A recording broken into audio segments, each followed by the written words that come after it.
መጽሐፈ ሳሙኤል ቀዳማዊ ምዕራፍ 17 ፍልስጤማውያንም ጭፍሮቻቸውን በይሁዳ ባለው በሰኮት አከማቹ። በሰኮትና በአዜቃ መካከል በኤፍሲደምም ሰፈሩ። ሳኦልና የእስራኤል ሰዎች ተከማቹ፣ በኤላ ሸለቆም ሰፈሩ። ከፍልስጤማውያንም ጋር ሊዋጉ ተሰለፉ። ፍልስጤማውያንም በአንድ ወገን በተራራ ላይ ቆመው ነበር፣ እስራኤልም በሌላው ወገን በተራራ ላይ ቆመው ነበር። በመካከላቸውም ሸለቆ ነበር። ከፍልስጤማውያንም ሰፈር የጌት ሰው ጎልያድ ቁመቱም 6 ክንድ ከስንዝር የሆነ ዋነኛ ጀግና መጣ። በራሱም የናስ ቁር ደፍቶ ነበር፣ ጥሩርም ለብሶ ነበር። የጥሩርም ሚዛን 5000 ሰቅል ናስ ነበር።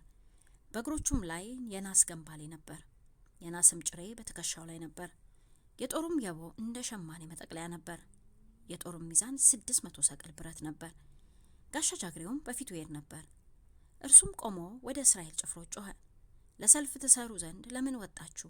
እኔ ፍልስጤማዊ፣ እናንተም የሳውል ባሪያዎች አይደላችሁምን? ለእናንተ አንድ ሰው ምረጡ፣ ወደ እኔም ይውረድ። ከእኔም ጋር ሊዋጋ ቢችል ቢገድለኝም ባሪያዎች እንሆናችኋለን። እኔ ግን ባሸንፈው ብገድለውም እናንተ ባሪያዎች ትሆኑናላችሁ፣ ለእኛም ትገዛላችሁ አለ። ፍልስጤማዊውም ዛሬ የእስራኤልን ጭፍሮች ተገዳደርኳቸው፣ እንዋጋ ዘንድ አንድ ሰው ስጡኝ አለ። ሳኦልና እስራኤልም ሁሉ እንዲህ የሚላቸውን የፍልስጤማዊውን ቃል በሰሙ ጊዜ እጅግ ፈሩ፣ ደነገጡ።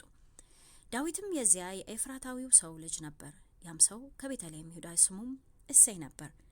8 ልጆች ነበሩት። በሳኦልም ዘመን በዕድሜ አርጅቶ ሸምግሎም ነበር። የእሴይም 3ቱ ታላላቆቹ ልጆቹ ሳኦልን ተከትለው ወደ ሰልፉ ሄደው ነበር።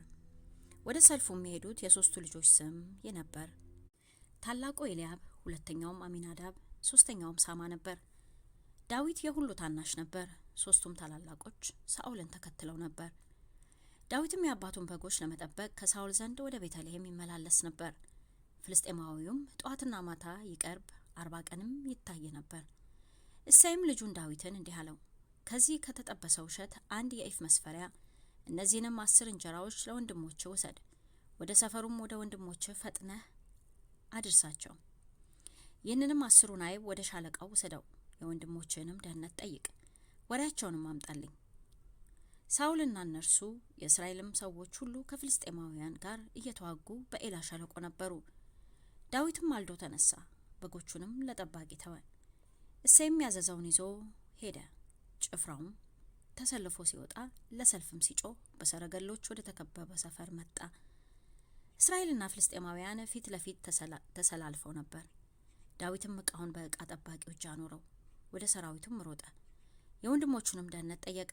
እነርሱም ሲነጋገራቸው እነሆ ጎልያድ የተባለው ያ ዋነኛ ጀግና ፍልስጤማዊ የጌት ሰው ከፍልስጤማውያን ጭፍራ መካከል ወጣ። የተናገረውንም ቃል ተናገረ፣ ዳዊትም ሰማ። የእስራኤልም ሰዎች ሁሉ ሰውየውን ባዩ ጊዜ እጅግ ፈርተው ከእርሱ ሸሹ። የእስራኤልም ሰዎች ይህንን የወጣውን ሰው አያችሁትን? በእውነት እስራኤልን ሊገዳደር ወጣ። የሚገድለውንም ሰው ንጉሥ እጅግ ባለጠጋ ያደርገዋል፣ ልጁንም ይድርለታል፣ የአባቱንም ቤተሰብ በእስራኤል ዘንድ ከግብር ነጻ ያወጣቸዋል አሉ። ዳዊትም ባጠገቡ ለቆሙት ሰዎች ይህን ፍልስጤማዊ ለሚገድል ከእስራኤልም ተግዳሮት ለሚያርቅ ሰው ምን ይደረግለታል? የሕያውን አምላክ ጭፍሮች የሚገዳደር ይህ ያልተገረዘ ፍልስጤማዊ ማን ነው ብሎ ተናገራቸው። ሕዝቡም ለሚገድለው ሰው እንዲህ ይደረግለታል ብለው እንደ ቀድሞ መለሱለት። ታላቅ ወንድሙም ኤልያብ ከሰዎች ጋር ሲነጋገር ሰማ። የኤልያብም ቁጣ በዳዊት ላይ ነዶ፣ ለምን ወደዚህ ወረድክ? እነዚያንስ ጥቂቶች በጎች በምድረ በዳ ለማን ተውካቸው? እኔ ኩራትህንና የልብን ክፋት አውቃለሁና ሰልፉን ለማየት መጥተሃል አለው። ዳዊትም እኔ ምን አደረግኩ? ይህ ታላቅ ነገር አይደለምን? አለ። ዳዊትም ከእርሱ ወደ ሌላ ሰው ዘወር አለ። እንደዚህም ያለ ነገር ተናገረ። ሕዝቡም እንደ ቀድሞ ያለ ነገር መለሱለት። ዳዊትም የተናገረው ቃል ተሰማ፣ ለሳኦልም ነገሩት። ወደ እርሱም አስጠራው። ዳዊትም ሳኦልን ስለ እርሱ የማንም ልብ አይውደቅ፣ እኔ ባሪያ ሄጄ ያንን ፍልስጤማዊ እወጋዋለሁ አለ። ሳኦልም ዳዊትን አንተ ገና ብላቴና ነህና እርሱም ከብላቴንነቱ ጀምሮ ጦረኛ ነውና ይህን ፍልስጤማዊ ለመዋጋት ትሄድ ዘንድ አትችልም አለው። ዳዊትም ሳኦልን አለው፣ እኔ ባሪያ የአባቴን በጎች ስጠብቅ አንበሳና ድብ ይመጣ ነበር፣ ከመንጋውም ጠቦት ይወስድ ነበር። በኋላውም እከተለውና እመታው ነበር፣ ካፉም አስጥለው ነበር። በተነሳብኝም ጊዜ ጉሮሮውን ይዤ መታውና እገድለው ነበር። እኔ ባሪያ አንበሳና ድብ መታው። ያልተገረዘው ፍልስጤማዊ የሕያዋን አምላክ ጭፍሮች ተገዳድሯልና ከእነርሱ እንዳንዱ ይሆናል። ዳዊትም ከአንበሳና ከድብ እጅ ያስጣለኝ እግዚአብሔር ከዚህ ፍልስጤማዊ እጅ ያስጥለኛል አለ። ሳውልም ዳዊትን ሂድ፣ እግዚአብሔርም ካንተ ጋር ይሆናል አለው። ሳውልም ዳዊትን የገዛ ራሱን ልብስ አለበሰው፣ በራሱም ላይ የናስ ቁር ደፋለት፣ ጥሩርም አለበሰው። ዳዊትም ሰይፉን በልብሱ ላይ ታጠቀ፣ ገናም አልፈተነውምና መሄድ ሞከረ። ዳዊትም ሳኦልን አልፈተንሁትምና እንዲህ ብዬ መሄድ አልችልም አለው። ዳዊትም አወለቀ፣ በትሩንም በእጁ ወሰደ፣ ከወንዝም 5 ድቡልቡል ድንጋዮችን መረጠ፣ በረኛ ኮረጆውም በኪሱ ከተታቸው፣ ወንጭፍም በእጁ ነበር። ወደ ፍልስጤማዊውም ቀረበ። ፍልስጤማዊውም መጥቶ ወደ ዳዊት ቀረበ፣ ጋሻ ጃግሬውም በፊቱ ይሄድ ነበር። ጎልያድም ዳዊትን ትኩር ብሎ አየው፣ ቀይ ብላቴና መልኩም ያማረ ነበርና ናቀው። ፍልስጤማዊውም ዳዊትን በትር ይዘህ የምትመጣብኝ እኔ ውሻ ነኝን? አለው። ፍልስጤማዊውም በአምላኮቹ ስም ዳዊትን ረገመው። ፍልስጤማዊውም ዳዊትን ወደ እኔ ና፣ ስጋህንም ለሰማይ ወፎችና ለምድር አራዊት እሰጣለሁ አለው። ዳዊትም ፍልስጤማዊውን አለው፣ አንተ ሰይፍና ጦር ጭሬም ይዘህ ትመጣብኛለህ። እኔ ግን ዛሬ በተገዳደርከው በእስራኤል ጭፍሮች አምላክ ስም በሰራዊት ጌታ በእግዚአብሔር ስም እመጣብሃለሁ። እግዚአብሔር ዛሬ አንተን በእጅ አሳልፎ ይሰጣል፣ እመታህም አለሁ፣ ራስንም ካንተ አነሳዋለሁ። የፍልስጤማውያንንም ሰራዊት ሬሶች ለሰማይ ወፎችና ለምድር አራዊት ዛሬ እሰጣለሁ። ይኸውም ምድር ሁሉ በእስራኤል ዘንድ አምላክ እንዳለ ታውቅ ዘንድ፣ ይህም ጉባኤ ሁሉ እግዚአብሔር በሰይፍና በጦር የሚያድን እንዳይደለ ያውቅ ዘንድ ነው። ሰልፉም ለእግዚአብሔር ነውና እናንተንም በእጃችን አሳልፎ ይሰጣል። ፍልስጤማዊውም ተነስቶ ዳዊትን ሊገናኘው በቀረበ ጊዜ ዳዊት ፍልስጤማዊውን ሊገናኘው ወደ ሰልፉ ሮጠ። ዳዊትም እጁን ወደ ኮረጆ አግብቶ አንድ ድንጋይ ወሰደ፣ ወነጨፈውም፣ ፍልስጤማዊውንም ግንባሩን መታ። ድንጋዩም በግንባሩ ተቀረቀረ፣ እርሱም በምድር ላይ በፊቱ ተደፋ።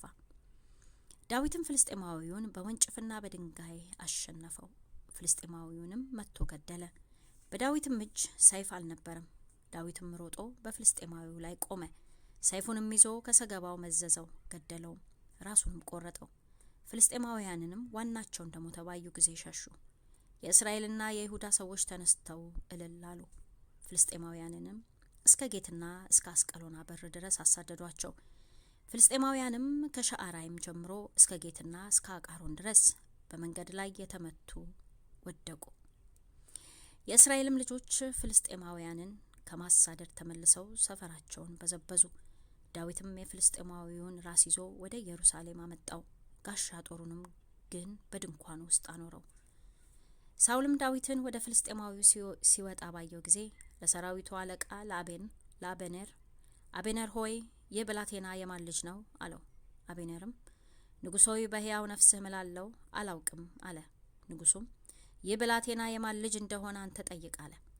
ዳዊትም ፍልስጤማዊውን ገድሎ በተመለሰ ጊዜ አበኔር ወሰደው፣ ወደ ሳውልም ፊት አመጣው።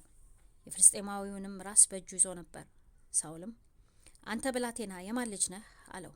ዳዊትም እኔ የቤተልሔሙ የባሪያህ የእሴይ ልጅ ነኝ ብሎ መለሰ።